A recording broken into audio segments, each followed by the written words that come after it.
نحمدہ ونصلی علی رسولہ الکریم فاما بعد اعوذ باللہ من الشیطان الرجیم بسم اللہ الرحمن الرحیم السلام علیکم ورحمۃ اللہ وبرکاتہ۔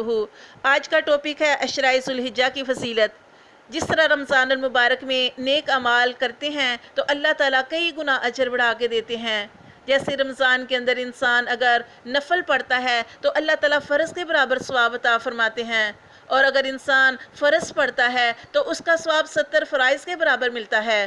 اسی طرح عشرۂ ذو الحجہ کے پہلے عشرے میں نیک اعمال کا بدلہ اللہ تعالیٰ عام دنوں کے مقابلے میں کئی گنا زیادہ عطا فرماتے ہیں۔ حدیث شریف میں آتا ہے کہ کوئی دن ایسا نہیں جس میں نیک عمل اللہ تعالیٰ کو ان 10 دنوں سے زیادہ پسند ہوں، یعنی ان 10 دنوں کے اعمال اللہ تعالیٰ کو بہت پسند ہیں۔ صحابہ کرام نے عرض کی، اللہ کے رسول جہاد بھی نہیں؟ آپ صلی اللہ علیہ وسلم نے ارشاد فرمایا، ہاں جہاد بھی نہیں، مگر ہاں وہ شخص جو اللہ کی راہ میں اپنے مال اور جان کے ساتھ گیا اور کسی چیز کے ساتھ واپس نہ آیا، یعنی مال بھی اللہ کی راہ میں لگا دیا اور وہ خود بھی شہید ہو گیا۔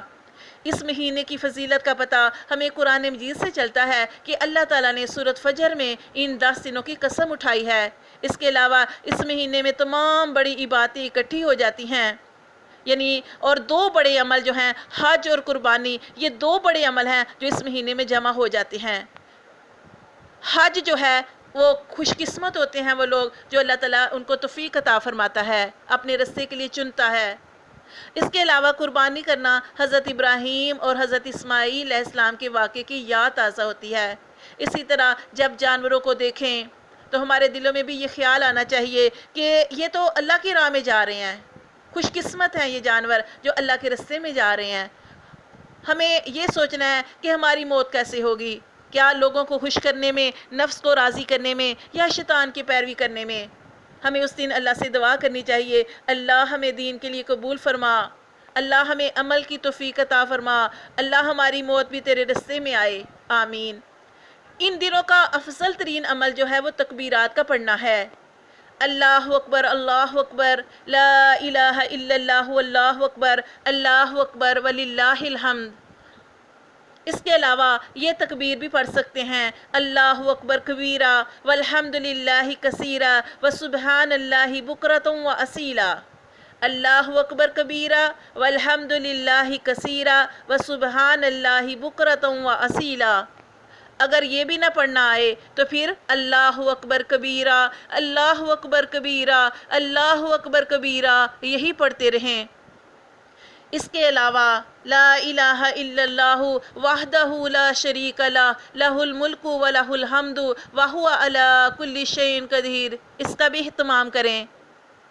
حضرت قتادہ رضی اللہ تعالیٰ عنہ سے روایت ہے کہ آپ صلی اللہ علیہ وسلم سے عرفہ کے روزے کے بارے میں سوال کیا گیا تو آپ صلی اللہ علیہ وسلم نے ارشاد فرمایا، یہ روزہ رکھنا گزشتہ اور آئندہ سال کے گناہوں کا کفارہ ہے، یعنی اس سے 2 سال کے گناہ معاف ہوتے ہیں۔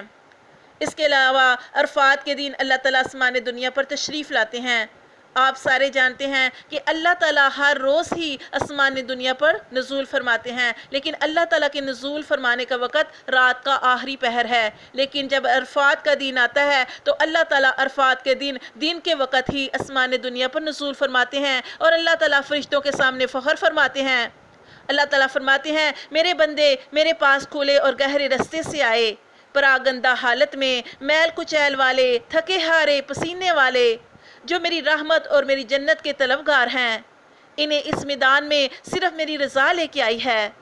پھر اللہ تعالیٰ فرماتے ہیں، اے لوگو، اگر تمہارے گناہ اتنے زیادہ ہو جائیں جتنے ریت کے ذرے ہیں، اتنے زیادہ ہو جائیں جتنے بارش کے قطرے ہیں، اتنے ہو جائیں جتنے درختوں کے پتے ہیں، اور یا اتنے ہو جائیں کہ سمندر کی جھاگ کے برابر، اللہ فرماتے ہیں میں سارے گناہوں کو معاف فرما دوں گا۔ یہ بشارت ہے ان حاجیوں کے لیے۔ اللہ فرماتے ہیں، اے حاجیو، اے میرے بندو، لوٹ جاؤ، تم بخشے بخشائے ہو۔ اللہ تعالیٰ ان کی مغفرت فرما دیتے ہیں۔ اللہ تعالیٰ فرماتے ہیں، نہ صرف تمہاری مغفرت ہے بلکہ جن کے لیے تم نے دعائیں کی، اپنے اہل و عیال کے لیے، اپنے رشتہ داروں کے لیے، اپنے دوستوں کے لیے، آج میں نے ان کی بھی مغفرت فرما دی۔ سبحان اللہ۔ اس کے علاوہ حضرت عائشہ رضی اللہ تعالیٰ عنہا سے روایت ہے کہ آپ صلی اللہ علیہ وسلم نے ارشاد فرمایا، اللہ سبحانہ وتعالیٰ عرفہ کے دن سے زیادہ کسی دن اپنے بندوں کو دوزخ سے آزاد نہیں فرماتا۔ یعنی سب سے زیادہ اللہ تعالیٰ اس دن لوگوں کو جہنم سے دور، آگ سے دور فرماتا ہے، جہنم سے دور فرماتا ہے۔ اللہ تعالیٰ اس دن بخشش فرماتا ہے، اس دن اللہ تعالیٰ اپنے بندوں کے بڑے قریب ہوتا ہے، اور اللہ تعالیٰ فرشتوں کے سامنے اپنے روتے ہوئے، اپنے عاجزی کرتے ہوئے، اللہ تعالیٰ یہ جو انسان اللہ کی راہ میں گئے ہیں، اپنے وہ گناہوں کی جو معافی مانگ رہے ہوتے ہیں، اللہ تعالیٰ ان پر فخر فرماتا ہے، اور فرشتوں سے اللہ تعالیٰ پوچھتا ہے۔ اللہ کو تو سب معلوم ہے، لیکن اللہ تعالیٰ فرشتوں کو گواہ بنانے کے لیے اللہ تعالیٰ ان سے پوچھتا ہے، یہ بندے کیوں آئے ہیں؟ فرشتے عرض کرتے ہیں، اللہ تیری رضا کے لیے آئے ہیں۔ اللہ پوچھتے ہیں، یہ کیا چاہتے ہیں؟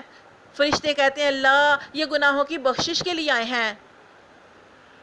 اس دن ہمیں عرفات کے دن روزہ بھی رکھنا چاہیے، یعنی جس دن حج کا دن ہوتا ہے روزہ بھی رکھیں، اللہ سے دعائیں بھی کریں۔ اس دن اللہ تعالیٰ آسمان دنیا پر یعنی دن کے وقت ہی تشریف لاتے ہیں۔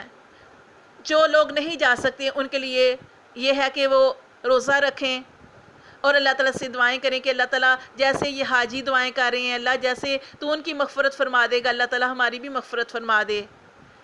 اور اللہ تعالیٰ سے دعا کرنی چاہیے کہ اللہ تعالیٰ آئندہ سال ہمیں حج کی توفیق عطا فرمانا، اور اللہ تعالیٰ جن کو یہ توفیق دے رہا ہے یعنی حج کرنے کی، اللہ تعالیٰ ان کے اس عمل کو قبول اور منظور فرمائے، اور اللہ تعالیٰ ہمیں ان دنوں کی قدر کرنے کی، ان دنوں میں زیادہ سے زیادہ نمازوں کی حفاظت کرنے کی، نوافل پڑھنے کی، ذکر کرنے کی، استغفار کرنے کی، تلاوت قرآن مجید کرنے کی، اور تکبیرات کو زیادہ سے زیادہ پڑھنے کی توفیق عطا فرمائے۔